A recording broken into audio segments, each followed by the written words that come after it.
Let's record another video. I have the slide-in enclosure in the van, and it roughly fits the way that I would want it to. The next thing that I'm gonna work on is sorting out the walling off aspect of this build.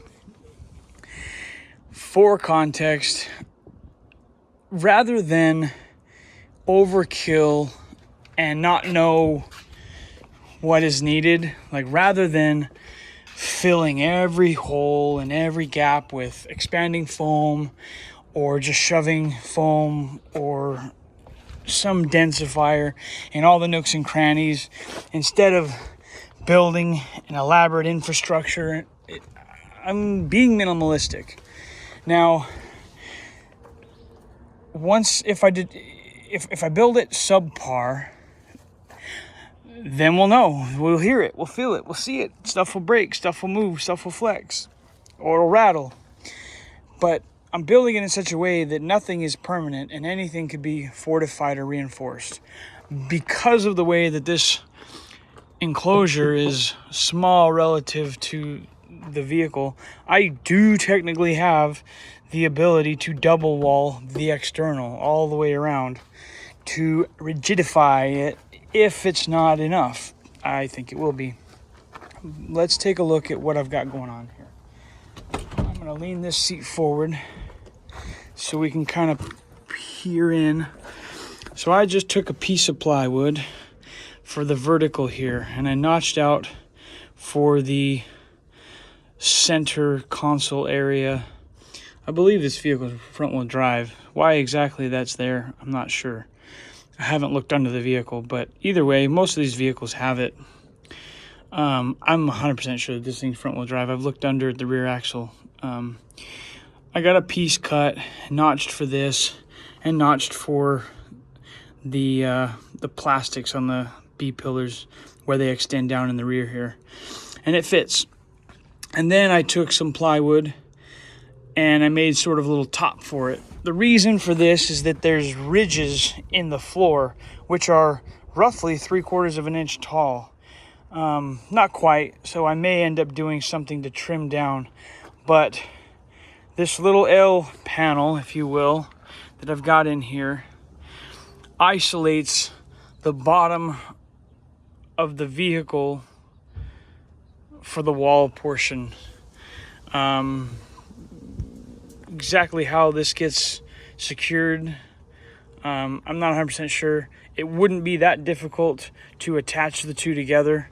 I don't think I'll be installing the drivers for this outside of the vehicle, and so depending on the way that this all conforms, so this panel here's got some flex to it, and because this top piece is two pieces, it flexes down there. I haven't glued or secured anything, so I get movement here, and I think that square is roughly somewhere around in there. But that means that I could, from the inside of the enclosure, put screws down, or even right here I could apply a screw on either side. That would secure this to the enclosure, and I'm more inclined to do that than to do something dramatic and screw into the vehicle. I guess we'll see what flexes, what moves, and what needs fortified. But for now, this is a foundational part of this walling endeavor here. Using some of the fiberglass paneling that was in here, I was able to take and fabricate these side pieces here, and they beautifully contour to the shape of the vehicle. And I literally just used the existing fiberglass panels, which were contoured nicely. And actually, I think I was able to get these a little bit better because I did a little sanding and I was able to refine the fitment. So this panel will go here. And what I'm plotting is a panel at 90 degrees coming off of this thing, coming out, I don't know, let's say 6 or 8 inches. And then or however many inches, and I could go straight at a 90-degree angle back right to the enclosure, or I could do some sort of a 45-degree angle coming off the enclosure. From the inside, I think it looks better having a 45-degree angle joining this panel and the enclosure. I think it looks good. And I might do it because I don't think it will be that difficult to do a 45-degree angle right in here. But this is going to come out far enough that a panel that's going to go here is going to go far enough so that when a 45-degree goes in here, I've got a good solid. Does that make sense? This will only need to be long enough so that I have proper attachment to the enclosure and then 45-degree over. I made a mistake. I got overzealous, carried away. What do you call it? Like I was on autopilot and I rounded over all of these edges on the front of this enclosure. And in hindsight, I should not have done that. I didn't exactly mean to do that. I don't know what I was thinking. I was just ripping and swimming in sawdust, and so I did. Well, I guess it won't, I don't know, it probably would have been much more attractive to have a nice solid edge and then that 45 come off and been smooth.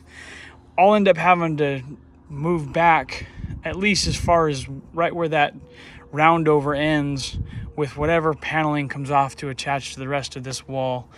I think I could sort of compensate for this by putting like a LED light strip all the way around the perimeter of this enclosure, and it'll sort of be able to tuck into this little space right here that is created by the roundover and whether there's a 45-degree angle, there will be a little section in there, and I don't think it'll really be a bad eyesore, not really, but an LED strip would kind of fill that little void. And probably would be a good idea anyway. Maybe some LEDs in the port, some LEDs around the perimeter of the enclosure. Something to that effect is currently what I'm looking at. So this is a good visualization. This panel that comes off of this panel at 90 is going to be as far this direction as possible so that I have the most amount of, let's move this door seat back. I want this panel to be as close to here as possible so that there's the most amount of headroom and space as possible, just for comfort and ergonomics of the passengers and the driver. So this is going to have a panel that's going to probably butt right up against that edge, and then whatever the right angle is to be in parallel with this enclosure, because I don't know that. I can't, it's hard for me to calculate that. I'm going to need to attach a panel here, extend it out slightly beyond where I need it, and then whether this is 45 to 90, a panel here, and then where they meet, I'll be able to mark them and cut them and make it very tight fitting. If there's a better way to do that, I'm not familiar, and if there's a mathematical way, I am definitely not patient or intelligent enough. But I should be able to extend. You can estimate within an inch or so, and then you just cut that inch down to the exact measurement you want in small increments if that's what need be. That's kind of the way I approach a lot of this stuff. I do admit at this stage, this type of like sort of there isn't really a tried and true method here. Every vehicle is different, every design is different, and there's a certain amount of figure it out, which is really fun, and I'm excited, but it is time consuming. And those of you wall builders and those of you dedicated car audio aficionados have done this way more than me, and you might laugh at me, and I hope you do get a kick out of my stupidity. This is a first time for me to build a build like this. What else have we got to talk about? So I talked about the bottom. Oh, okay. So I predict that I should be able to, in some form or another, put a panel from here, attached here, over to here, and then I should just be able to have this panel that comes out and the panel that 45s or 90s over to here. I should be able to get all that to line up. And so ultimately there will be a panel probably that's on this and then extends over and then attaches here. This is roughly by accident and maybe on purpose, this is roughly the height of this. And so a panel that's attached here will sit right up against that, right on top of that, and it should be good. That, and then we may end up having to put a piece vertically here attached to this piece. That should roughly have it walled in. There might be some piece here that is needed. Until I get more built, it's not exactly clear to me what will need to be, but at least above this is going to be pretty straightforward. This will be horizontal, and then a vertical, a 45 or a 90, perpendicular to this, the enclosure, and perpendicular to the panel that's perpendicular to this panel. That makes sense. Let's walk around the other side, because I got this one, and it form fits. I think it's just beautiful. Every now and then I'll see a build or something where somebody does a very form-fitting contour, and I just think, oh, that's so cool, and I wonder how they do it. Well, I cheated because I had a template. My template is sitting right here. This is the template. That contour, that curve was pre-existing. Fortunately for me, I didn't have to do any dramatic cardboard modeling or mocking up. This is the other side. And once I made one using the template and then refining it with some sanding, because it did need that, then I just took my flush trim router, attached the existing panel that I made, and I was able to flush trim cut this panel, which is a mirror image, and it is immediately exactly what it would need to be. So I'm really happy about that. That makes me happy.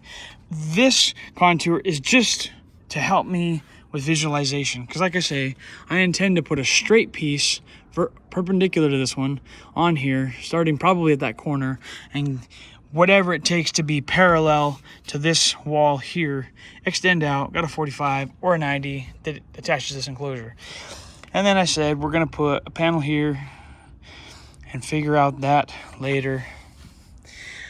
I think that I should be able to put a panel, me and my camera skills, terrible. A panel here parallel to that bottom one that I was talking about that extends over and that seals up. So we should be able to seal below my hand pretty easily with what I've discussed. Once this piece seals to here and to everything else, then I can have a roof panel. I won't open this door. I'm gonna call it a roof panel, but the piece that's gonna seal off that section, I can have that isolated, and I can have that back here. I can have that anywhere in here where it's convenient, because this will be isolating below here, and then I just have to make sure that the panel that goes in the roof extends down between this gap that's here and meets up with everything that's here. I don't know if that made sense, but I think that I can visualize it in my mind, and I'm fairly certain that it's relatively doable. How visually appealing is it going to be? I'm not exactly sure. So looking at this from the inside, there's going to be a panel right here that's going to be like the lid to this section here, and it'll be on the top and bottom, and we discussed that. But for the top, I'll be able to put a panel here that's like recessed an inch or two,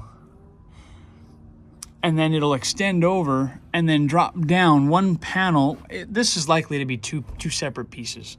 Like I'll cut a piece, I'll mirror them together, but I'll be able to put them up there, and maybe whether they get glued or whether there's another piece behind it to join that seam. It'll probably be two pieces for convenience sake, and that piece will extend down the side here, and hopefully I can get this contour correct so I have a panel that is from the fiberglass pieces that is a pretty good contour to this roof, and hopefully with just a little bit of massaging we can get it very nicely contoured. And if we'll just extend this down to whatever level this panel ends up being, that will in fact isolate the front cabin listening position from the rest of the vehicle, and therefore isolate all the sound pressure to the front. I've had some discussions with some people who are much more accustomed to walling off a vehicle or doing high SPL builds, and at the moment everyone's insistence is that I'm gonna need more fortification than I'm currently plotting for. So what I intend to do is attach a piece to the top of the enclosure so that these panels that are going to go on here can butt up against that. And I might have some bracing behind it, some ribbing behind it, sort of similar to the type of bracing I've done to the inside of the enclosure. Rather than double, triple wall or do anything super dramatic or 2x4s, I'm just going to do a single panel that's vertical here with some bracing that's pre-attached to this enclosure so that it butts up against it and prevents vibration. At the moment, whether this is foolish or not, we're going to find out. I am not going to attach to the roof. I am just going to butt up against the roof, and with the rib bracing method that I intend to apply, this should be a rigid panel. How much sound pressure is going to leak through the 1/4 inch or less gap? 1/4 inch is big. I just don't predict having that much of a gap. I'd like to think I can get down to 1/8 or less. How much pressure leakage do you get there? It is my experience that the frequencies I'm going to be playing, even if they were higher frequencies, the leakage, if it visually looks sealed, the acoustical sound pressure leakage that I get, I don't believe is going to hinder me. So, like, anybody that watches this video, I am not trying to compete and build something that is the loudest that I can possibly manage. And whether that's offensive or whether that makes you wonder why I would even do this in the first place, I'm an SQL guy. I want it to sound good and be really loud, and it's fun, and it's cool to see people's reactions. And with cardio meets, cardio get-togethers, even at cardio competitions, I can show up, bring a cool vehicle. It can be windy, it can be loud, but it's not about winning a competition. This is not the goal of this build. My goal is 155 dB at 20 hertz. Will I not achieve that goal if I do not structurally connect and rigidify everything? I guess we'll find out. I doubt it's going to be an issue. We'll see. We'll see. So I'm also not going to fortify my ceiling until I know I need it. So I had a discussion with some people about the roof. Do I need to preemptively attach a bunch of kerfed wood that conforms and then fortify it? Well, first, this has got such a curve to it that it does kind of have some rigidity.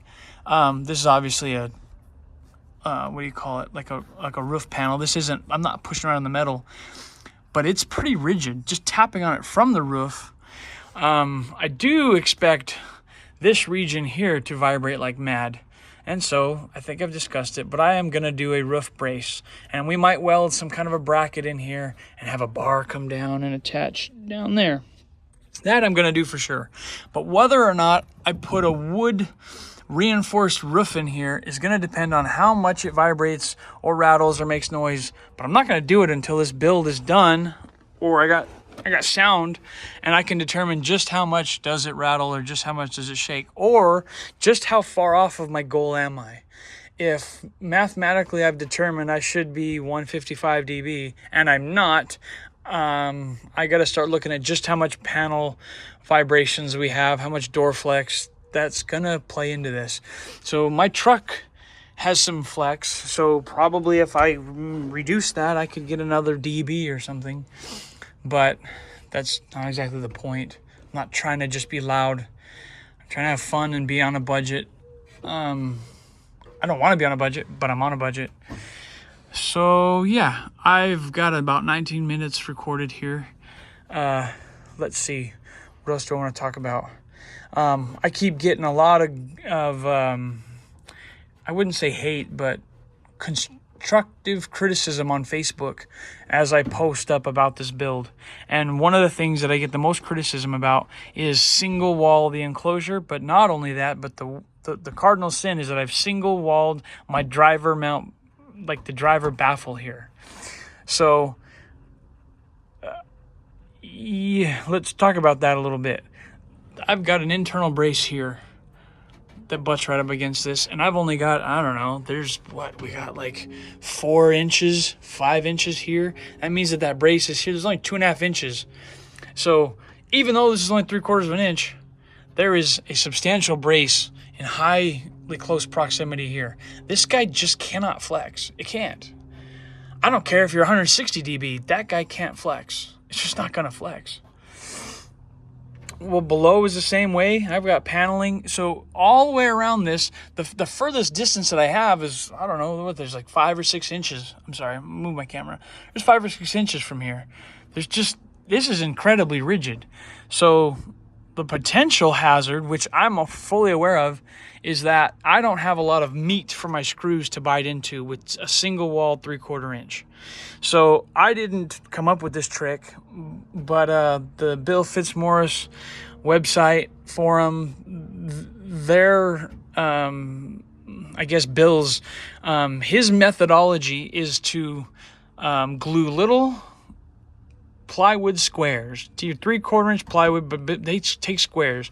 So everywhere where there's a screw hole, you glue a little square piece of plywood to the back here, and you'll have those at every screw mounting location. Okay, so 8 locations.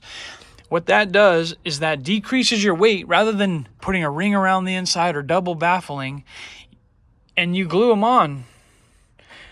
Well, when you put a screw and that little square block is glued on here really well, like clamped, squished, glued, dried, and you run a screw in, now I can run a screw into 1.5 inches worth of wood material as opposed to just 3/4 inch. So I may have not discussed that, but that's kind of my plan. And I can do that long after this enclosure is finished. Like, I can finish the enclosure, I can paint it, because I can put a soft piece of material here, and I can still clamp little blocks all the way around the inside, because the inside is not necessarily going to get finished. So it won't matter. I'll be able to glue to this, but I don't know where those blocks go yet until I can put the driver in, mark my holes, pre-drill pilot holes, and then I'll be able to glue those blocks in. Then once the glue dries, I'll be able to pilot drill holes back through my blocks, and I will have plenty of meat. You can even go more than that.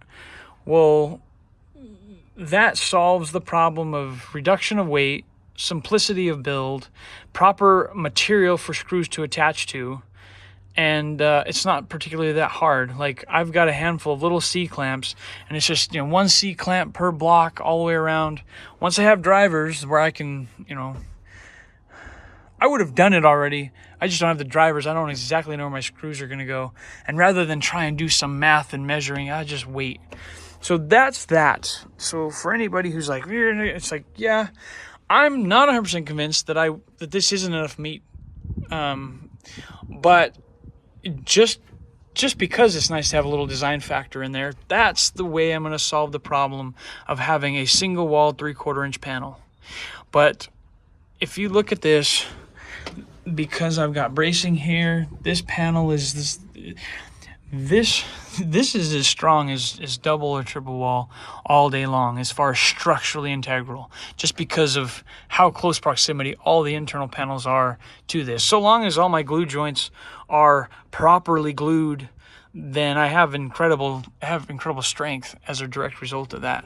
I don't need to increase the amount of wood weight, glue, and complexities of double and multi. Now, for the sake of like flush mounting, yeah, that would be attractive to double baffle and then have one of the baffles create an offset.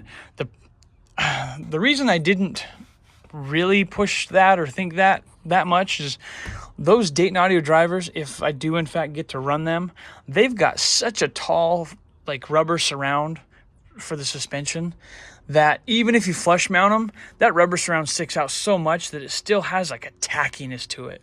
I can't say that I really love it. I don't hate it, but it almost feels like overkill. Well, the size of that kind of mitigates the beauty of flush mounting, and so I'm just not going to do it. So that covers that. What else is useful to talk about? Nope, I think we're good. I think this is a good video.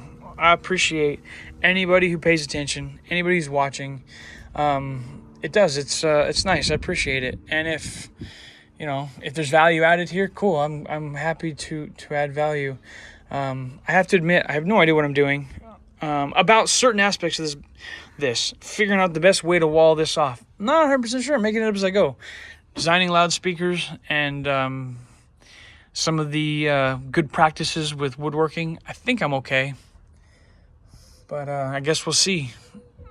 My excitement is that if I can get some people following and feeling like a lot of my decisions are bad, that'll be fun, because if in fact they're not, and if in fact they just don't manifest when this build is over, if everything turns out good, it sounds amazing, and I reach my goals, then I get to low-key under my breath say, I told you so. And if not, you guys get to laugh, and vice versa. You get to tell me you told me so, and I get to have some humble pie and try again. So we'll see. Till the next video.